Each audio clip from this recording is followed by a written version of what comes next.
Muy bien, hermanos, vamos a continuar con el estudio del libro de Zacarías, profetas menores, profeta post-exilio, después de la cautividad. Y vamos ahora a ver el capítulo 9, que dice así: la profecía de la palabra de Jehová está contra la tierra de Jadroc y sobre Damasco, porque Jehová deben mirar los ojos de los hombres y de todas las tribus de Israel. Así que ahora tenemos en este capítulo 9 la llegada, podríamos decir así, de un conquistador del mundo, y sabemos que es Jesucristo. Jesucristo viene a castigar, a juzgar a las siguientes naciones. ¿Verdad? Un juicio de Jesús a estas naciones sobre Siria, Fenicia y Filistea. Vamos a ir explicando poco a poco, pero en el versículo 1 del capítulo 9 dice la tierra de Hadrac. Tierra de Hadrac es o se refiere a la tierra de Siria. Juicio de Dios contra Siria.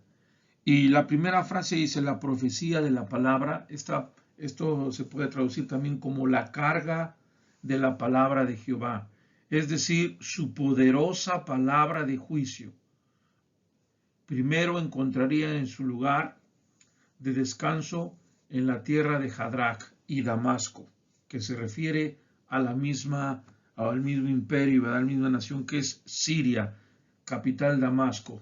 Y Hadrac no es mencionado en ninguna otra parte del Antiguo Testamento, pero se menciona en las inscripciones asirias. Entonces aquí tenemos este lugar de Hadrac que se refiere a Siria, y también Damasco fue una de las principales ciudades de Siria a lo largo de la historia de esa zona. Un juicio de Dios primero sobre Siria. Y después tenemos en el versículo 2 que dice, también Hamat será comprendida en el territorio de Tiro y Sidón, aun que sean muy sabias. Aquí hay algo importante, ¿verdad? Ahora vamos a pasar a la profecía del conquistador Jesucristo contra los fenicios o contra Fenicia.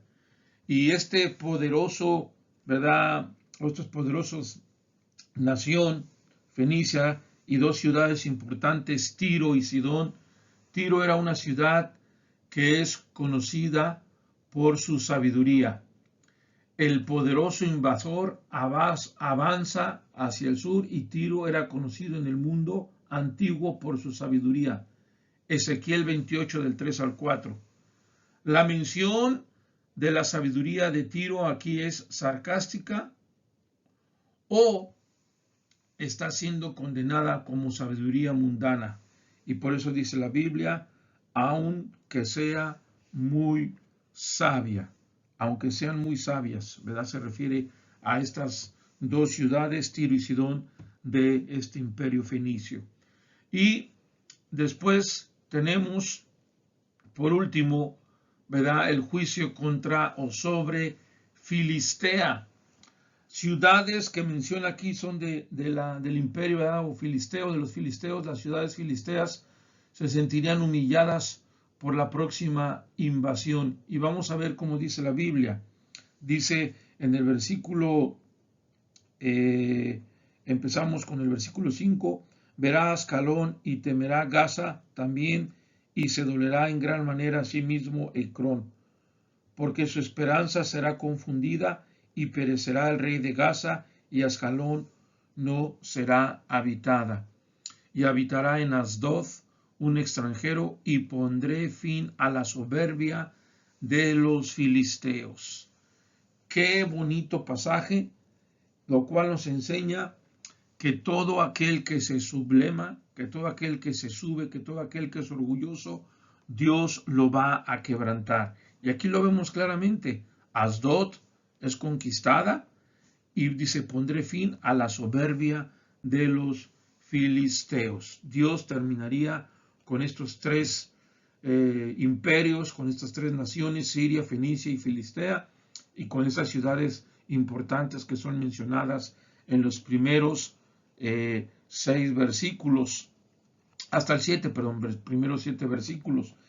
Y retomando otra vez, hablando acerca de Fenicia, dice el versículo 3, bien que Tiro se edificó fortaleza y amontonó plata como polvo y oro como lodo de las calles. He aquí el Señor la empobrecerá y herirá en el mar su poderío, y ella será consumida de fuego.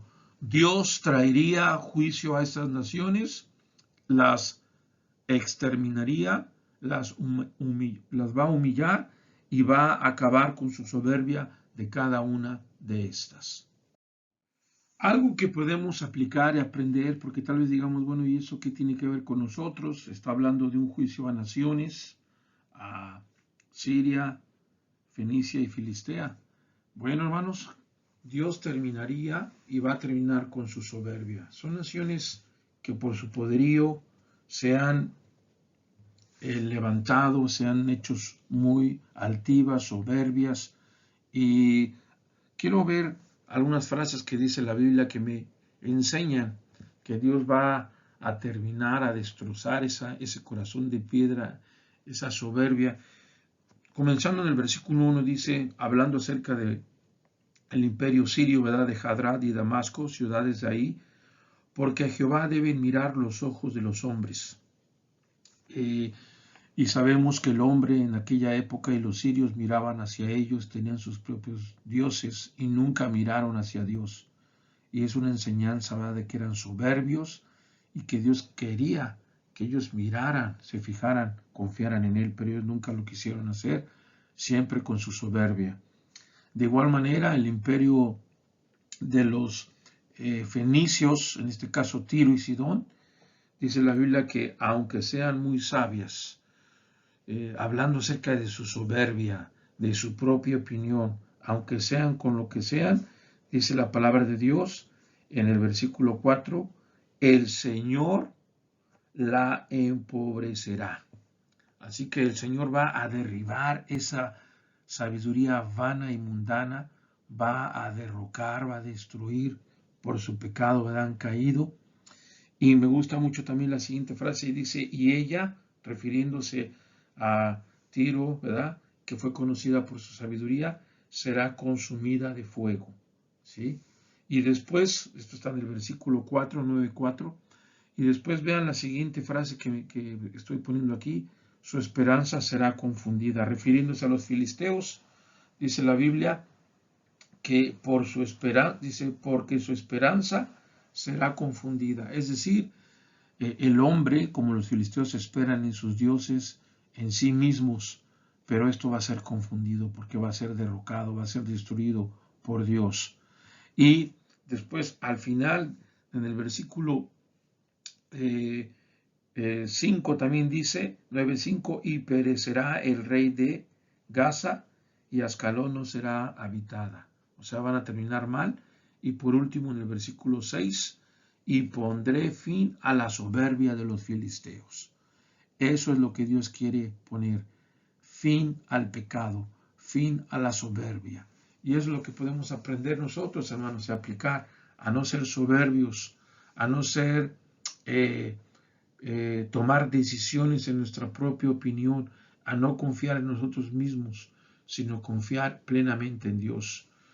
Poner nuestra mira en Jesús, poner nuestra mira en Dios, como lo dice en el versículo 1, y no en los hombres.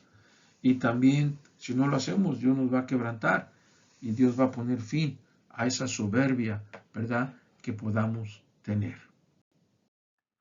Y para terminar esta parte del juicio a las naciones, de Dios a estas naciones y a estas ciudades importantes de cada nación, dice el versículo 7, 9:7 de Zacarías, quitaré la sangre de su boca y sus abominaciones de entre sus dientes, y quedará también un remanente para nuestro Dios, y será como capitanes en Judá y en Ecrón, será como el Jebuseo. Estas ciudades que se han mencionado de los filisteos son 4 grandes ciudades, ¿verdad?, que eran el orgullo de los filisteos. Pero cuando Dios viene y juzga y quebranta y corta este orgullo, nos habla también ¿verdad?, que Dios va a derrocar a los filisteos por un invasor venidero que vamos a ver más adelante, y los filisteos se convertirán al Señor, como lo dice en el versículo 7, quitaré la sangre de su boca y sus abominaciones, y dice, y un remanente para nuestro Dios. Es decir, le quitaré la sangre de la boca. La referencia probablemente sea o se deba a la sangre de sacrificio como un acto de adoración a comer a las víctimas utilizadas en los sacrificios con sangre. Pero dice aquí la Biblia que Jehová también quitaría esas abominaciones de sus dientes, y estas abominaciones podrían ser animales prohibidos, ¿verdad?, por la ley de Moisés. Pero nos habla pues aquí que estos sacrificios ofrecidos a ídolos, ¿verdad?, iba a todo esto a terminar y acabar, y iban a terminar conociendo del Señor. Llegamos a una gran enseñanza. A pesar de que Dios iba a exterminar, ¿verdad?, o mientras Dios exterminaba a los sirios, fenicios y filisteos, utilizando, ¿verdad?, muchos historiadores creen y piensan que Alejandro el Magno fue ese instrumento que Dios utilizó como ese invasor del norte y que vino a terminar con estas ciudades y naciones. Jehová prometió acampar alrededor, dice, de mi casa, versículo 8, 9, 8. Entonces acamparé alrededor de mi casa. Como aquel salmo que dice que Él acampa alrededor de nosotros, ¿verdad?, o de los que le temen. Y dice aquí la palabra de Dios que Él acampa alrededor de mi casa, es decir, el templo, la familia, el reino de Israel, su pueblo. Esta protección, hermanos, sería necesaria porque el que pasa y el que regresa, en este caso Alejandro pasó por alto a Jerusalén en su camino a Egipto en el año 332 y más tarde regresó a través de Palestina sin dañar la santa ciudad, y lo dice aquí claramente, para que ninguno vaya ni venga, y no pasará sobre ellos el opresor, porque ahora miraré con mis ojos. Nos habla del gran cuidado, protección, amor que tuvo Dios para con su pueblo. Y como lo dice claramente, ¿verdad?, para que ninguno vaya ni venga, refiriéndose a Alejandro el Magno, y no pasará más sobre ellos el opresor. Este opresor en este caso, ¿verdad?, en el año 332, Alejandro el Magno, y cómo Dios protegió a su pueblo. Quiero hacer una aclaración, aunque ya lo pasé, pero quiero regresar rápidamente. Al final del versículo 7 dice, y Ecrón será como el Jebuseo, refiriéndose a lo que hemos hablado, que parte del pueblo filisteo creerá en Dios, dejará su idolatría y vendrá a Cristo Jesús. Y dice que Ecrón llegará a ser como el Jebuseo. Los jebuseos eran los antiguos habitantes de Jerusalén, considerados o conquistados, por David e incorporados a Israel. La idea básica es que se está reforzando aquí es que en este caso el pueblo que no era de Dios va a venir a ser un pueblo de Dios, va a venir a creer en el Señor. Pero los jebuseos eran entonces los antiguos habitantes de Jerusalén, conquistados por ese gran rey David. Qué hermosa profecía tenemos ahora del Señor Jesucristo. Zacarías 9:9. Alégrate mucho, hija de Sión, da voces de júbilo, hija de Jerusalén. He aquí, como diciendo, pon atención, esto es muy importante, tu rey vendrá a ti, el Rey de Reyes, Jesucristo, ¿verdad?, justo y salvador, humilde, y cabalgando sobre un asno, sobre un pollino, hijo de asna. Vamos a hablar brevemente, o con el tiempo que nos alcanza, ¿verdad?, de hablar de esta profecía tan hermosa. Aquí nos está hablando acerca de Jesucristo, ¿verdad?, en su primera venida también, y tiene que ver, como todas profecías, también algo que ver en la segunda venida, pero primeramente Él vino montado en un pollino. Y vamos a ver aquí 4 características. Viene como justo, viene como salvador, viene humilde y viene cabalgando en un asno. ¿A qué se refiere? Primeramente justo, ¿verdad? Esta palabra es justo, es imparcial en el juicio, a eso se refiere. Y en este contexto el término puede significar triunfante, ¿sí? Triunfante. Después, el siguiente término nos habla de Salvador, príncipe, que se mostrará así como un Salvador, como un príncipe, como una persona que viene a salvar a su pueblo, ¿verdad? De la esclavitud, de un problema. En sus palabras y en sus acciones demostrará que vino a buscar y a salvar a los perdidos, como dice la Biblia en Lucas 19:10, ¿verdad? Y en tercer lugar, viene como humilde, dice la palabra de Dios, como humilde.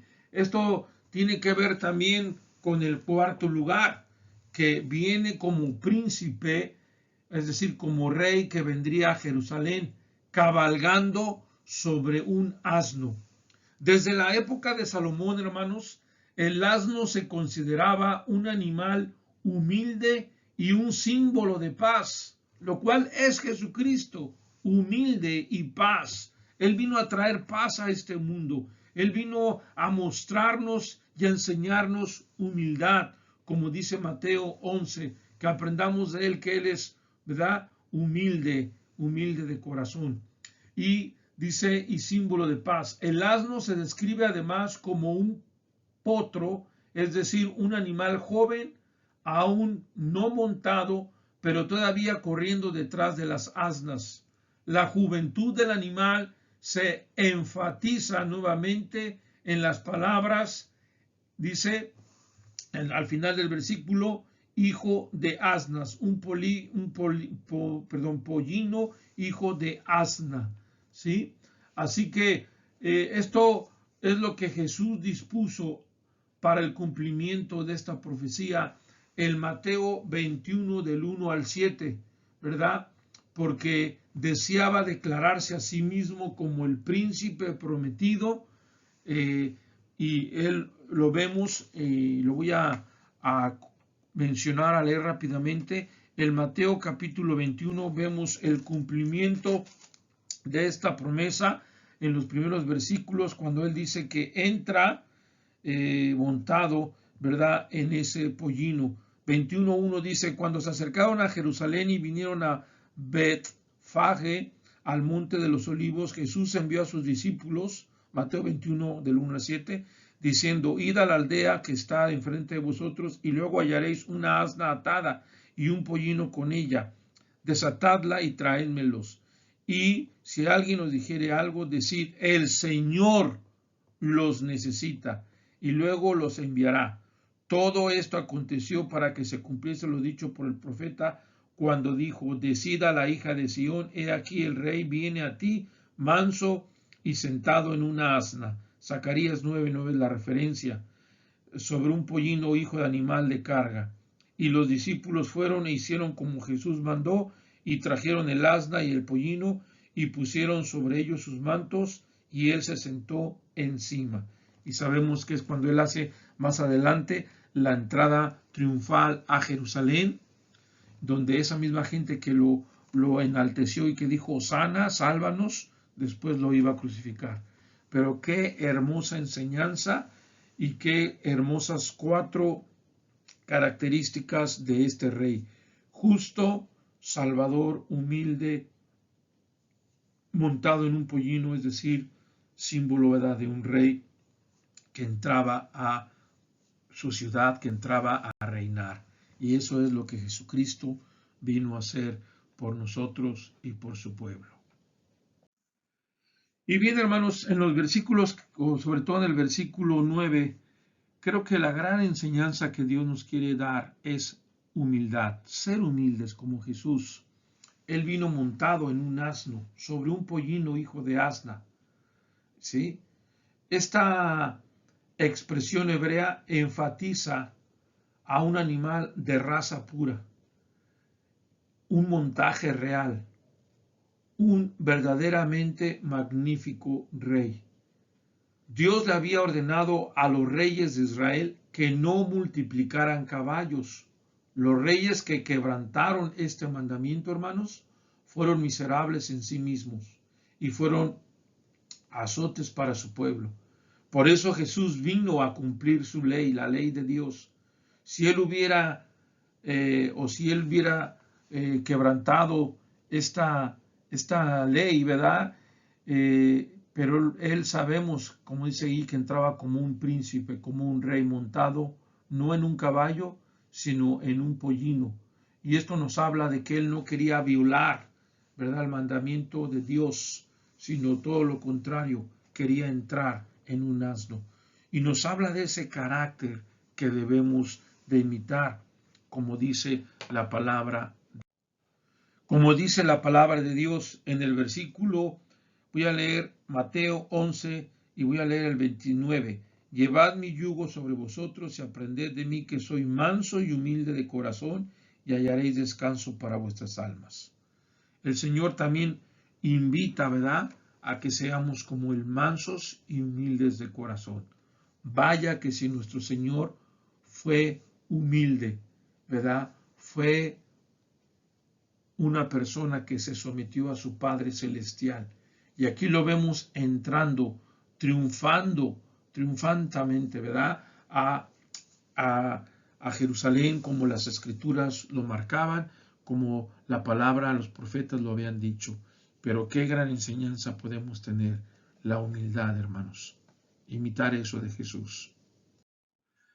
Y tenemos más características acerca de este rey, de este Señor Jesucristo. Recuerden, hermanos, que esta profecía también tuvo su cumplimiento cuando Jesús entró a Jerusalén, y lo dice Mateo 21, pero también hay cosas que se van a cumplir en su segunda venida, como lo que dice en el versículo 10.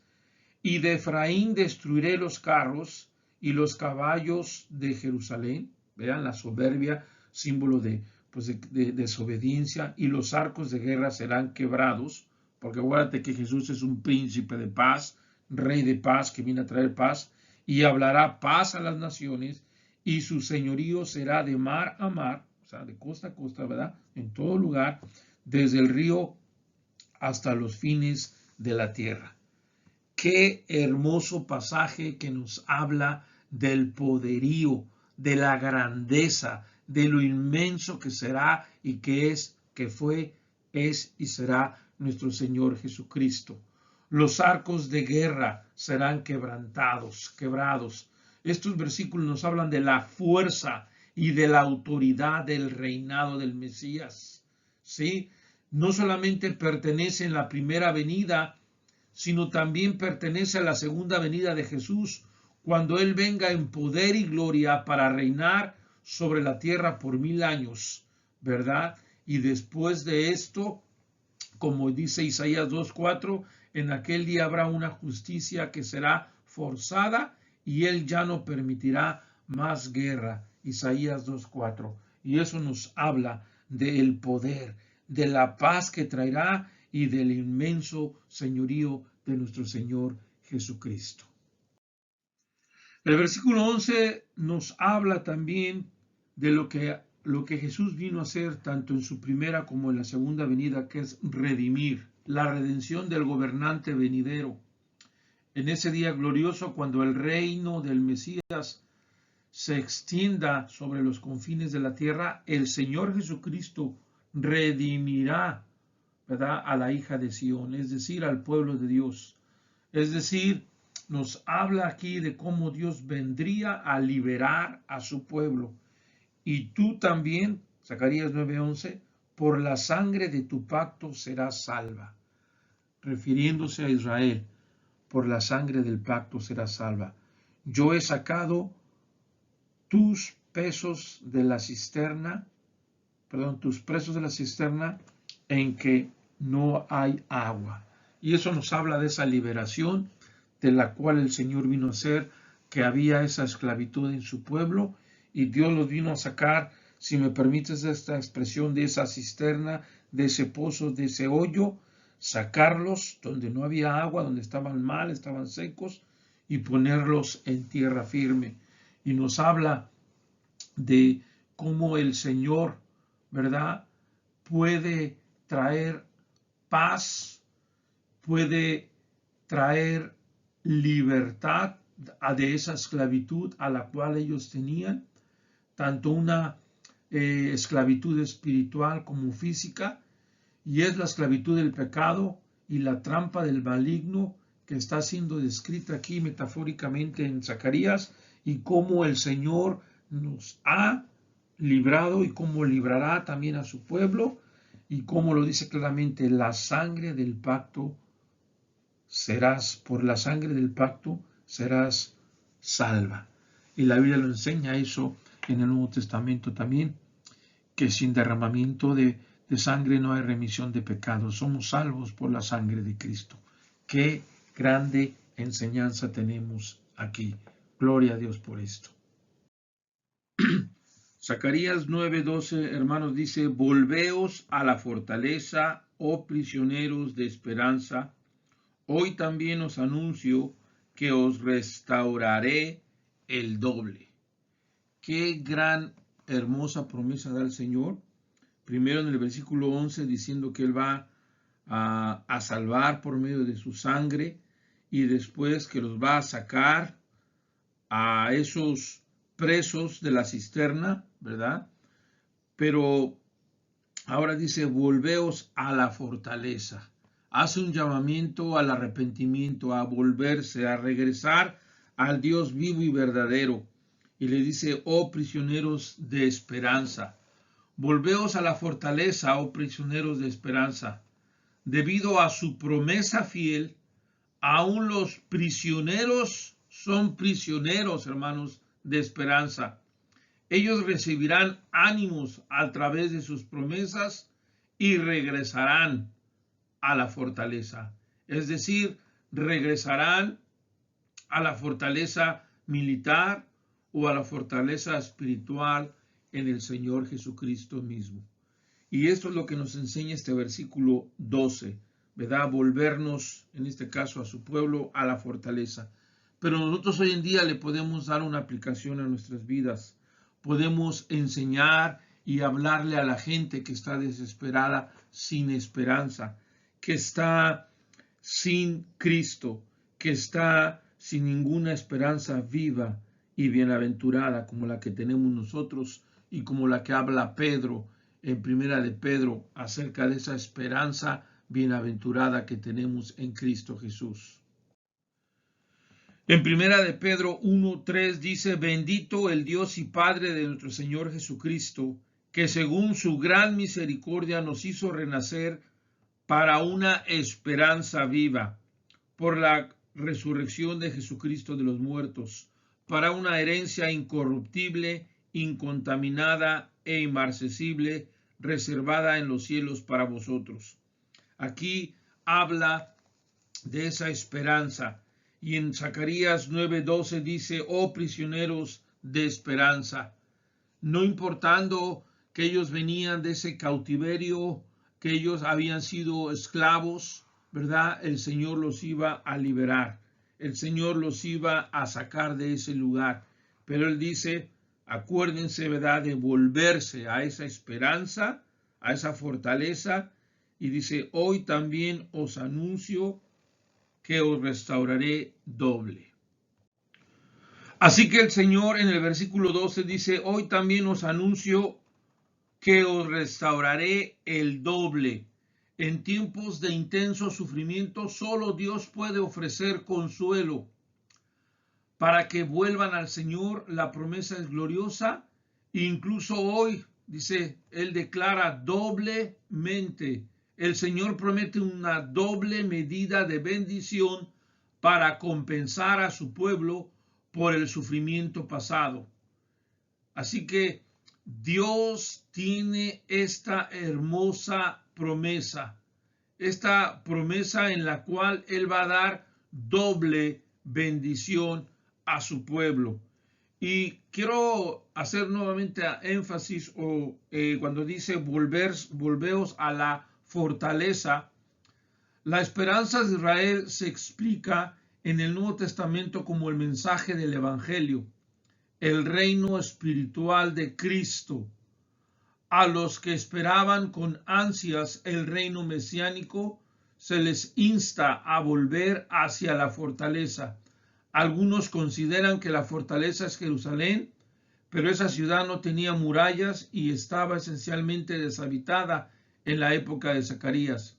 La fortaleza entonces viene a ser Dios mismo, o en este caso el Mesías, ¿verdad? Durante el tiempo difícil de persecución que se desataría contra el pueblo de Dios durante el periodo intertestamentario, y también les insta a regresar y hacer un compromiso sincero con Dios. Y eso es lo que tenemos que hacer también los cristianos de hoy en día, hacer un compromiso con Dios, y Dios tiene muchas promesas para nosotros como sus hijos, así como el pueblo de Israel. Después tenemos en el versículo 13, porque he entensado para mí a Judá como a arco, e hice a Efraín su flecha, y despertaré a tus hijos, oh Sión, contra tus hijos, oh Grecia, y te pondré como espada de valiente. Nos habla de ese guerrero grande que es Jesús, ese Jesús el gran guerrero, el divino guerrero que viene a defender, a pelear, a estar con su pueblo. En los versículos 2 y 13 nos habla de la unidad, que comienza con una exhortación dirigida a los prisioneros de la esperanza, esa esperanza que hay en el Señor. Así que Él también nos habla y nos enseña que Él va a hacer grandes cosas por Israel y que Él va a ayudar a su pueblo y lo va a hacer como un arco entensado. Dice, e hice a Efraín su flecha y despertaré a tus hijos, oh Sión. Una ilustración que nos enseña y nos habla de lo grande y lo fortalecido que va a ser Dios a su pueblo, porque ahora Dios, Jesucristo, está con su pueblo y lo va a hacer grande y lo va a fortalecer, porque ahora Él está con ellos.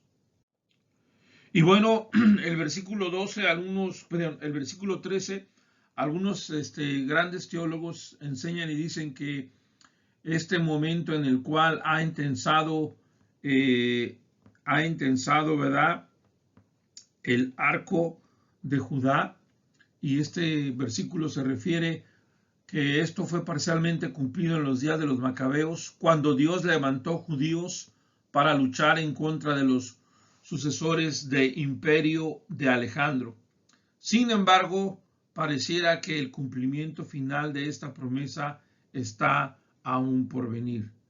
¿Por qué? Porque Jehová es el gran guerrero, es el gran comandante del ejército del Señor.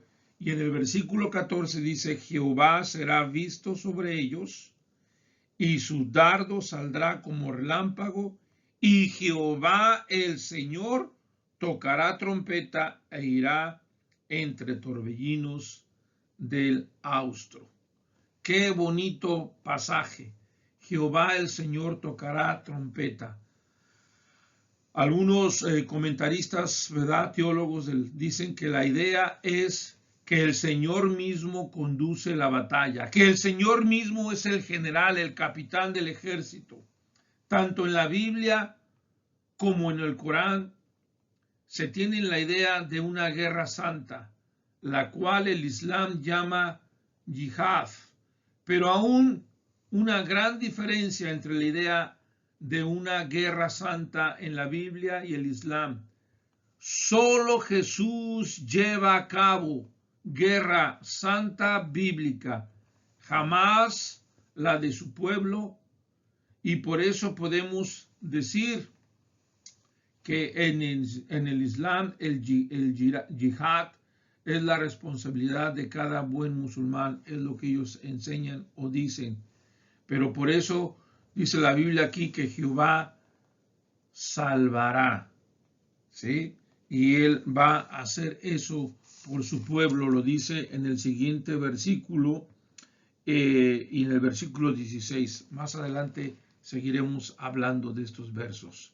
Jesús, ese gran capitán general del ejército del Señor. Bueno, la palabra de Dios nos dice en los versículos finales, en el versículo 15 del capítulo 9 de Zacarías, Jehová de los ejércitos los amparará, y ellos devorarán y hollarán las piedras de la honda y beberán y harán estrépito como tomados de vino y se llenarán como tazón o como cuernos del altar. Esto nos habla de la salvación y el amparo que Dios va a tener con su pueblo. Y lo dice en el versículo 16 también, 9:16, y los salvará en aquel día Jehová.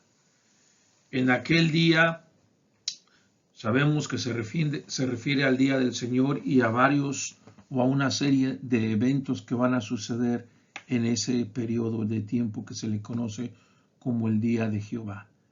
En el día en el cual el Señor va a amparar y va a salvar a su pueblo. ¿Verdad? Gracias a Dios y gloria a Dios por esto. Ya casi estamos por terminar. En el 9:16 dice, de Zacarías 9:16, y los salvará en aquel día Jehová su Dios. Y luego pone aquí una gran metáfora, por eso pongo este punto, Jehová su gran pastor, como rebaño de su pueblo. O sea, él es el pastor, ellos su rebaño, como un pastor a un rebaño, porque como piedras de diadema serán enaltecidos en su tierra. Es decir, el Señor los va a proteger, los va a cuidar como un pastor alimenta, nutre, protege a sus ovejas. Así que aquí tenemos dos ilustraciones de esa nueva relación que va a existir entre Dios y su pueblo Israel. La primera relación es Israel es el rebaño de Dios, Jehová es el buen pastor que considera a cada oveja como sumamente preciosa. En segundo lugar, el pueblo de Dios es tan precioso que para él, como las joyas de una corona que están brillando sobre su tierra.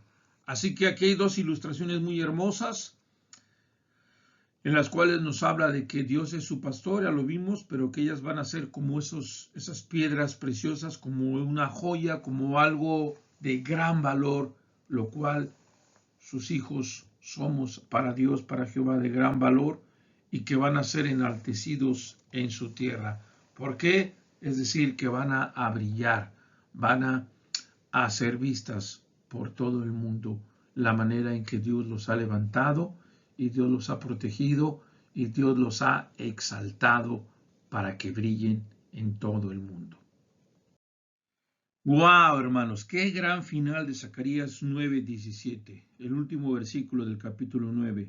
Porque cuán es su bondad y cuánta su hermosura. Hablando de la grandeza que Dios va a hacer de su pueblo y hablando también de esa gran bondad que Dios hace hacia su pueblo, esa misericordia. Y dice, el trigo alegrará a los jóvenes, es una metáfora, ahorita vamos a explicarlo, y el vino a las doncellas. La idea es, entonces aquí claramente, que Dios al hacer a Israel como esa corona que se cuelgan, ¿verdad? Las personas, esas piedras preciosas que van a brillar, ahora vemos que dice, cuán grande es su bondad. Se refiere a Israel, el lugar de Jehová o a Jehová. La bondad no es bondad moral, sino una buena apariencia o prosperidad. Una segunda exclamación explica la primera, cuán grande es su belleza, cuán grande es su hermosura. En ese día, hermanos, Dios bendeciría las cosechas de Israel. El grano hará florecer a los jóvenes y el vino nuevo a las vírgenes. El grano y el vino, hermanos, son símbolos de prosperidad y de gran abundancia. Eso siempre lo vemos en la Biblia. Tome nota de eso, ¿verdad? Y También quiero decirles que la prosperidad agrícola se atribuye a una nueva relación entre Dios y Jehová, con su pueblo, y en ese día Jehová respondería alegremente a las peticiones de oración de lluvia temprana y tardía, esa lluvia de la cual hablan varios pasajes, y entonces su Dios enviaría las lluvias y la vegetación se haría hermosa y verde, y ellos podrían gozar, ¿verdad?, de toda la bendición que el Señor les da. Qué bonito pasaje, terminando que Dios va a bendecir a su pueblo y Dios lo va a prosperar. Pero termina porque cuánta es su hermosura, refiriéndose a su pueblo, y cuánto es su bondad, y cuánto es su hermosura. Qué bonito pasaje, hermanos. Dios bendiga su palabra.